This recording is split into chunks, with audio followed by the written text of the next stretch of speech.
Hi friends, good evening అందరికీ. ఈరోజు నేను ఒక కథ చెప్పబోతున్నాను. అనగనగా ఒక అడవిలో చెట్టు పైన కాకి, చెట్టు కింద చీమ ఉండేవారు. కాకి రోజు పంట పొలాలకు వెళ్ళి తనకు నచ్చిన ఫుడ్ తినేసి మిగతాదంతా వేస్ట్ చేసేది. చీమ ఏం చేసేది? చీమ ఎతికి ఎతికి గ్రెయిన్స్ దొరికేసి పుట్టలో దాచుకునేది.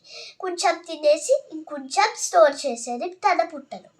ఒకరోజు చీమకి ఇంత పెద్ద గ్రెయిన్ దొరికింది. అది ఎంత పెద్దదంటే చీమ కంటే చాలా పెద్దది. కాకొచ్చి నవ్వింది చీమని చూసి.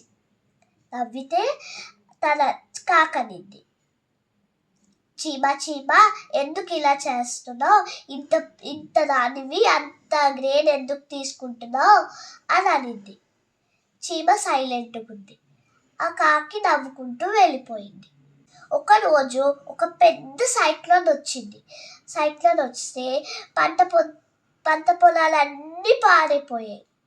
కాకి ఫుడ్ ఎక్కడా లేదు. కాకి చాలా ఆకలేసింది. కాకి చీమ గుర్తొచ్చింది. చీమ దగ్గరికి వెళ్ళి అడిగింది, చీమ చీమ నాకు కొంచెం ఫుడ్ ఇవ్వవా అని అడిగింది.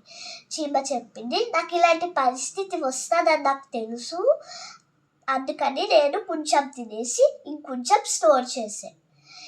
ఈ కథలో మనకేం తెలిసిందంటే, ఇప్పుడు హ్యాపీగా ఉంటే చాలదు, ఫ్యూచర్లో ఏం జరుగుతుందో ఆలోచించాలి.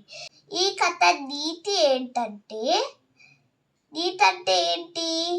మోరల్ నీతి ఏంటంటే ముందు చూపు. Bye bye, good night.